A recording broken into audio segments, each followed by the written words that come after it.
우리 옆에 있는 분들과 인사해 볼까요? 참 잘 오셨습니다. 예수님의 사랑으로 사랑합니다. 환영합니다. 네, 잘 오셨습니다. 오랜만에 이렇게 또 비가 시원하게 내리는 것 같습니다. 정말 밖에 내리는 비처럼 하나님께서 우리 10년 가운데 적시시는 이른 비와 늦은 비와 같은 그 성령의 단비가 충만케 되는 이 예배의 시간 되길 간절히 소원합니다. 그래 성령의 충만한 능력을 받고 하나님 나라 백성으로 든든히 세워져가는 우리 모두가 되기를 간절히 바랍니다. 여러분, 톨레랑스라는 말을 들어보셨나요? 프랑스어인 톨레랑스는 정치, 종교, 도덕, 학문, 사상, 양심 등의 영역에서 의견이 다를 때 논쟁은 하되 물리적인 폭력에 호소하지는 말아야 한다라는 이념을 말합니다. 자신과는 다른 어떤 신념들을 가진 사람들의 입장과 권리를 용인하는 것입니다. 영어라면 tolerance라고 되고 한국어로 번역을 하면 관용이라고 번역을 하는 것이죠. 이 톨러랑스는 한 사람 한 사람을 인격체로 대하고 생각하는 것으로부터 시작이 됩니다. 이견이나 쟁점이 있을 때에도 공개적인 토론을 통해서 자신들이 갖고 있었던 생각보다 더 나은 결론에 도달할 수 있다라고 하는 계몽주의적인 믿음이 그 바탕에 깔려 있는 것입니다. 너와 나의 다름을 인정하고 내 것만을 옳다 주장하기 전에 대화를 통해 더 나은 대안을 찾자라는 것입니다. 어쩌면요, 너도 옳고 나도 옳다라는 식의 어떤 그런 절대 진리의 개념이 무색해지는, 그죠? 포스트 모던 사회에서 이 톨레랑스는 너무 당연한 컨셉으로 보여집니다. 근데 제가 이 톨레랑스를 오늘 설교의 제목으로 정했지만 사실은 어떤 그러한 개념의 관용을 여러분과 나누고 하자는 것은 아니에요. 이 한국말로 관용이란 말을 번역하면요, 이 뉘앙스가 많이 달라집니다. 관용을 베풀다라고 하는 말은 국어 사전을 찾아보면요, 너그럽게 받아들이거나 용서한다라는 뜻입니다. 도움이 필요한 이에게, 나눔과 베품이 필요한 이에게 주어져야 되는 것이 바로 관용이다라는 것입니다. 그래서 관용은 어떠한 이념과 사상으로 머무러서는 안 되고, 이 관용은 말 자체가 행동, 액션을 따라오는 단어라고 하는 것이에요. 관용을 베풀다라는 말이잖아요. 우리 올해의 표어가 더 가까이입니다. 더 가까이 성도에게, 더 가까이 이웃에게 나아가자라고 하는 우리들의 이 비전의 말씀을 붙들 때 우리에게 정말로 필요한 행동이 무엇입니까? 저는 오늘 말씀을 통해서 이 톨러런스, 이 관용의 개념과 실제로 행동이 따라야 되는 그 관용, 우리가 붙들고 회복해야 될 그 하나님 나라 백성으로서의 그 모습 함께 여러분과 나눠보았으면 좋겠습니다. 첫 번째는요, 관용의 시작인데요. 어떻게 우리가 관용을 시작할 수 있을까? 그 시작은 바로 관심이에요. 관심. 우선 오늘 말씀을 보면 내용이 심상치가 않습니다. 3500년 전에 기록된 구약의 말씀을 오늘날 우리의 삶 가운데 적용하기나 정말 쉽지 않습니다. 그래서 한번 말씀을 우리가 한번 객관적으로 보자면 17절부터 22절까지의 말씀은요, 10절부터 16절까지의 말씀은 가난한 자들에 대한 관용의 말씀이에요. 10절부터 16절까지의 말씀은 가난한 자들에 대한 관용이에요. 그리고 17절부터 22절까지를 보시면 사회적 약자들을 위한 관용입니다. 이렇게 두 분으로 나눠서 우리가 말씀을 살펴볼 수가 있는데, 우선 가난한 자들은요, 돈이 없는 분들이죠. 돈이 없는 이들이에요. 그래서 스스로 먹고 살 수 없는 사람들입니다. 먹고 살 수 없으니까 생명이 항상 그 생명의 위협이 느껴지는 이들이 바로 이 가난한 사람들이었어요. 당시 사회적인 약자는요, 고아와 과부 혹은 외국인 노동자들이었습니다. 물론 항상 그런 것은 아닐 수 있지만 사회적 약자들은요, 가난했어요. 누군가의 도움이 절실을 했습니다. 지금도 가난한 이들은 우리 주변에 항상 있어요. 재산, 학벌, 비정규직, 갑과 을의 관계, 그 중에 을의 관계 위치에 있는 분들, 그리고 단일 민족이라 항상 생각했기 때문에 과거에는 생각하지 못했지만 이 다문화 가정 속에서 태어나부터 피부색이 다르게 태어나서 차별을 당하는, 혼혈로 태어나는 이들, 인종차별의 문제, 상대적으로 약자의 위치에 서게 되는 경우는 우리 주변에 항상 있다라는 것입니다. 오늘 신명기 본문에 나오는 가난한 이들의 상황은 어떻습니까? 이스라엘 백성들에게 명령하시는 하나님의 말씀은 무엇일까요? 전당물에 대한 설명이에요. 우선 전당물을 잡더라도 그들의 인격을 존중하고 가난한 그 사람들의 생존을 위협하지는 말아야 한다라는 말씀입니다. 돈을 빌려주는 채권자는요, 돈이나 어떤 식량을 꾸어줬을 때 채무자의 그 집에 무단으로 들어가서 물건을 담보로 가져나갈 수 없다라는 것입니다. 돈을 빌려주는 사람은 주인 행세를 하며 집에 들어갈 수 없다라는 것이에요. 채무자가 담보물을 집 밖으로 들고 나오도록 하는 배려가 필요한 거예요. 기다릴 테니 갚아다오. 그죠? 인격을 존중하는 것입니다. 만약 내가 이 사람의 입장이라면 어떨까라는 생각은 그 사람에 대한 관심이고 배려라는 것이에요. 그리고 그 사람이 담보물을 일단 취했다가 해가 지면 돌려줘야 됩니다. 가난한 이들에게 있는 담보물은 아마도 그들의 겉옷이었을 거예요. 12절을 보면요, 그가 가난한 자이면 너는 그가 전당물을 가지고 자지 말고라고 말씀하고 있어요. 가지고 잘 수 있는 물건은 겉옷입니다. 당시 겉옷은 낮에는 외출복이었지만 밤에는 추위를 피할 수 있는 이불로 쓰였어요.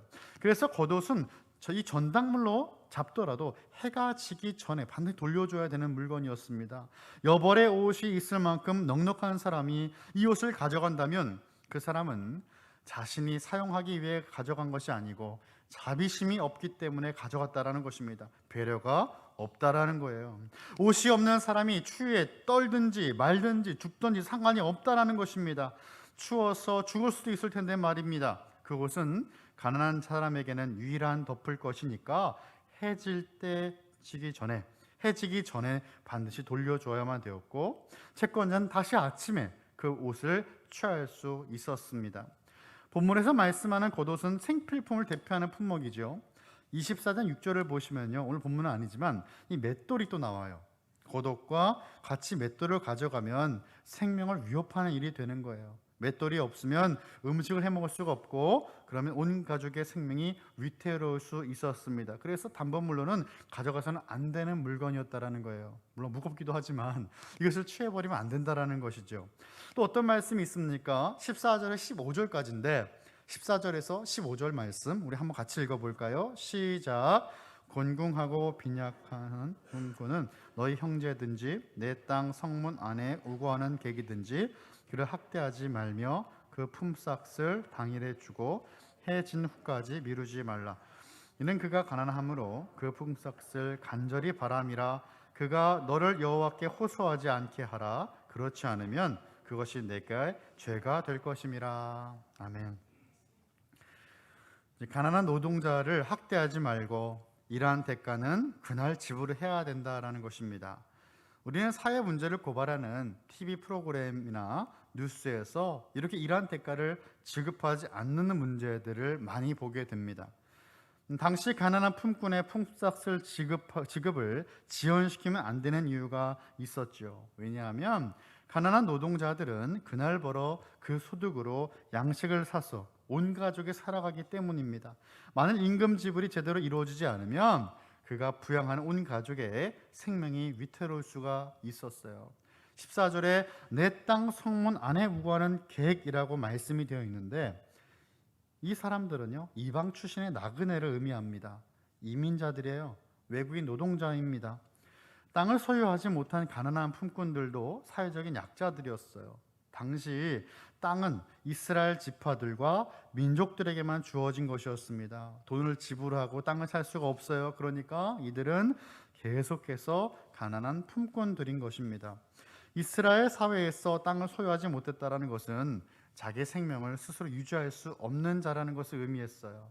그러한 이들에게 임금을 제때 지불하는 것은 사회적 약자의 그 생명을 함부로 해하거나 그들의 인격을 함부로 무시해서는 안 된다라고 하는 그 하나님의 마음을 밝히 보여주시는 말씀이었다라는 것입니다. 하나님은 이스라엘 백성만의 하나님이 아니고 하나님 모든 이들의 하나님이신데 만약 우리가 하나님 나라의 백성으로 살아간다면 그 역할을 해야 한다라는 것입니다. 하나님의 자녀로서 우리 아버지가 어떤 마음을 갖고 계신지를 알고 행동으로 옮기며 이 땅 가운데 우리의 모습을 통해서 하나님의 그 이미지가 형상이 드러나는 거예요. 여러분 그 모습이 하나님께 영광 돌리는 삶인 것입니다. 개혁주의 신학자이며 철학자였던 니콜라스 윌터스토프는요, 정의와 평화가 입맞출 때까지라는 책에서 이렇게 말을 합니다. 하나님은 언제나 조건 없이 또 열정적으로 가난한 자들의 역사를, 아니 그들의 역사만을 옹호하신다. 그리고 교만한 자를 대적하시며 낮은 자의 역사에 편에 서시고 이미 권력과 특권을 향유하는 자를 반대하신다 라고 이야기합니다. 하나님은 약자의 편에 늘 서 계신 하나님이시죠. 하나님은 교만한 자를 싫어하십니다. 구약 성경에서 나타난 하나님의 정의는요, 언제나 고아와 과부들에게 자비로 나타나고 있잖아요. 정의를 향한 관심은 사랑의 행위입니다. 출애굽기 22장을 보시면 채무자가 옷을 돌려받지 못할 때 하나님께 부르짖으면요, 그 탄원을 들으신다라고 말씀하고 있는 겁니다. 그러나 채권자가 가난한 자에게 큰 자비를 베푼다면 어떻게 일이 벌어질까요? 하나님께서 그 의로운 행동을 반드시 기억하실 것입니다. 오늘 본문 13절의 말씀 보니 이렇게 말씀되어 있는 것이죠. 해 질 때에 그 전당물을 반드시 그에게 돌려줄 것이라. 그리하면 그가 그 옷을 입고 자며 너를 위하여 축복하리니 그 일이 내 하나님 여호와 앞에서 내 공의로움이 되리라. 아멘. 여러분, 이 말씀이 이런 선행, 착한 일을 해야만 구원받는다가 물론 아니에요. 그런데 우리는 왜 이러한 선한 일들, 하나님 마음을 품었으니 선한 일을 할 수밖에 없을까? 하나님의 자녀이기 때문이라는 것이죠. 예수 그리스도를 믿음으로 하나님의 자녀가 되었고 하나님의 그 깨어져 버린 형상들이 다시 회복되었으니 이런 아웃풋이, 이런 열매들이 반드시 맺혀진 것이 맞다라는 겁니다. 왜입니까? 우리는 예수 그리스도의 나무에 접붙임 바 된 주님의 자녀이기 때문입니다.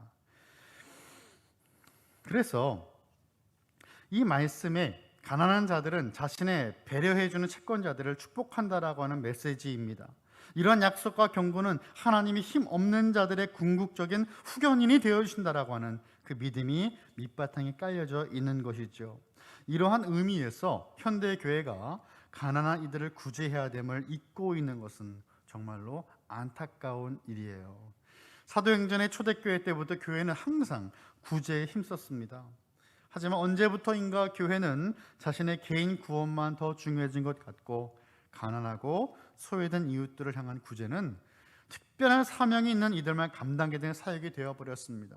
선교사님들의 사역, 아니면 특별한 사명을 받았다라고 하는 몇몇 소수의 몇 명의 사역이 되어버렸다라는 것입니다. 여러분, 그러면 안 됩니다. 우리 모두의 사명이 되어야 되는 거예요.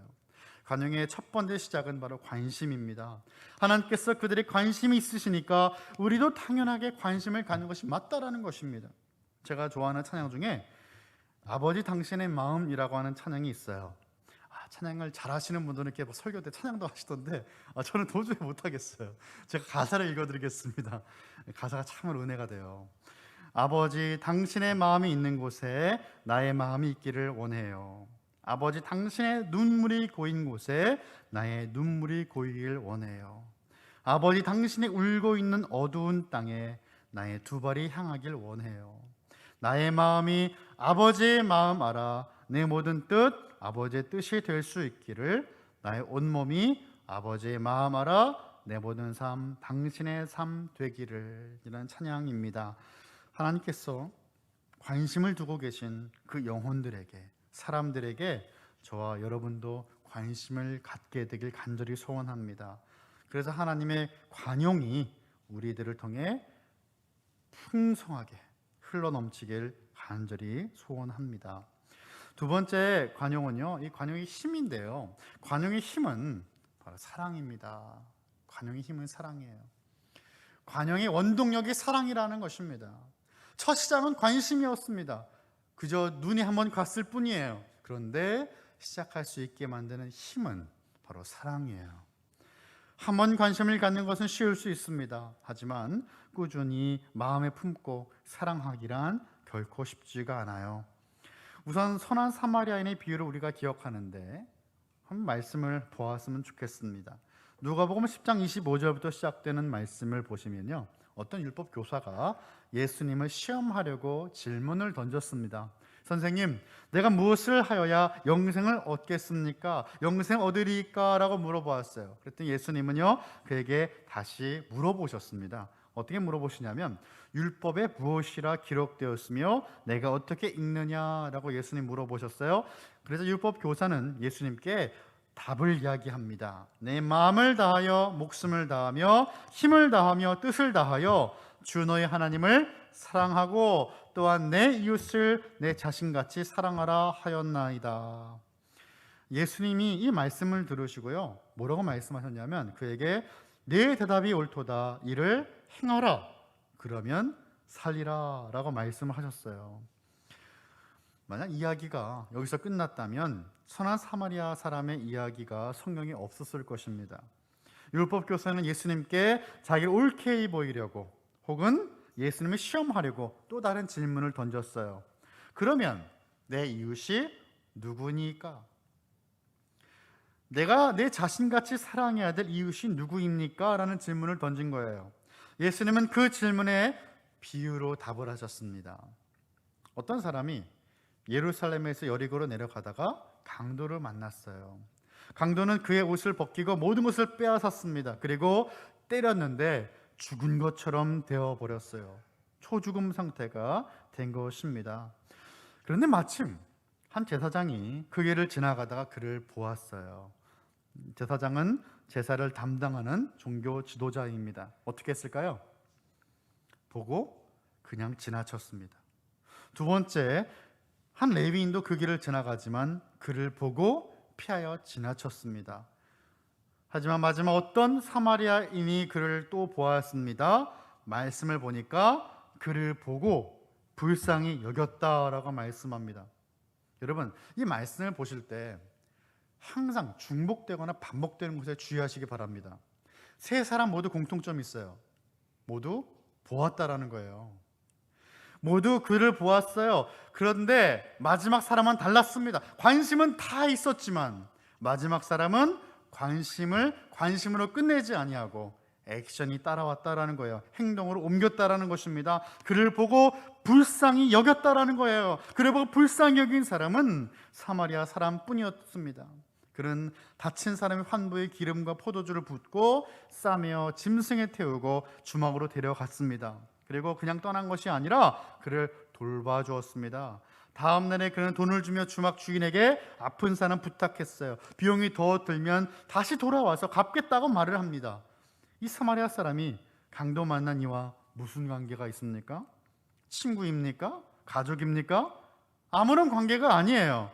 그냥 지나가다가 만난 사람일 뿐입니다. 내가 사랑해야 될 이웃은 나의 도움이 필요한 그 사람입니다.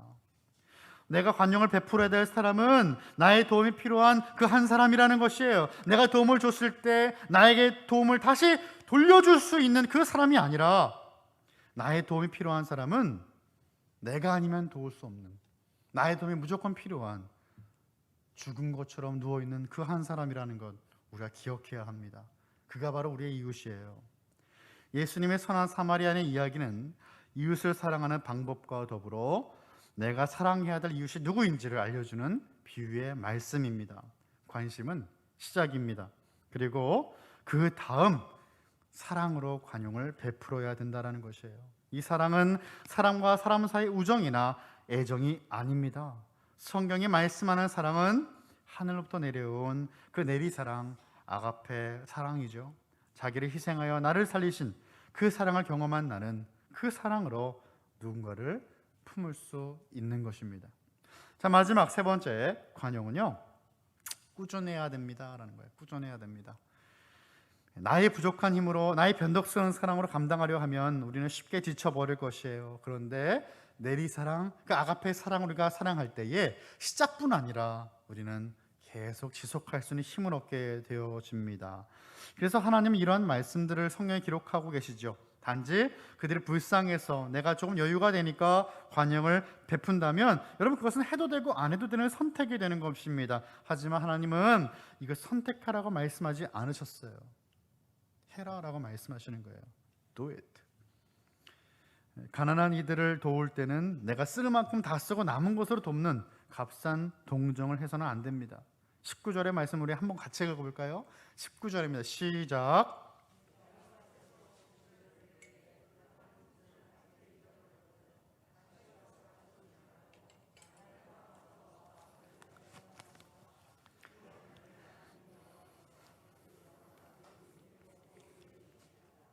아멘.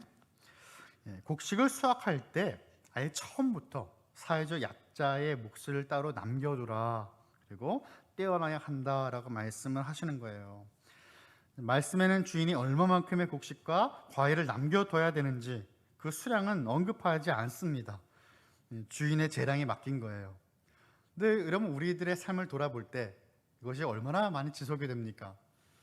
옆에 사람을 이렇게 비교하잖아요. 저 사람이 이렇게 많이 하면 나도 더 해야 되나 이렇게 생각하기도 하고, 옆에 사람은 저는 막 우리는 이만큼 하려고 했지만 옆에 사람 보니까 좀 적게 하면 좀 줄일까 생각하지 않습니까, 여러분? 그래서 사람은 항상 동일하잖아요. 그래서 후대의 랍비들은 구체적인 수확물을 정해 놓았어요. 60분의 1, 모든 수확물의 60분의 1을 따로 남겨놓아야 한다라는 규정을 만들어 놓았습니다. 이렇게 우리의 삶에 나의 수입의 구체적인 부분을 따로 떼어서 도움이 필요한 지체들과 구제가 필요한 이웃에게 흘러가게 해야 된다는 것입니다. 고인물은 썩어버려요. 갑자기 큰들이 들어오면 사람들은 정신을 차리지 못합니다. 그래서 로또에 당첨된 사람들은 하나같이 모두 결말이 좋지 않죠. 근데 우리는 항상 생각해요. 나는 다를 거야. 내가 로또나 내가 큰 돈이 생기면 나는 다를 거다라고 생각하지만, 여러분, 사람은 그렇지 않습니다. 누구나 다 연약하고 흔들릴 수밖에 없는 존재라는 것이에요. 작은 수입에도 누군가를 도울 수 있는 사람이라면 큰 돈이 들어와도 흔들리지 않고 누군가에게 도움이 되는 축복의 통로가 될 수가 있는 것이죠. 요즘은 어렵지 않은 분들이 없을 것입니다. 다들 힘들고 어려운데요.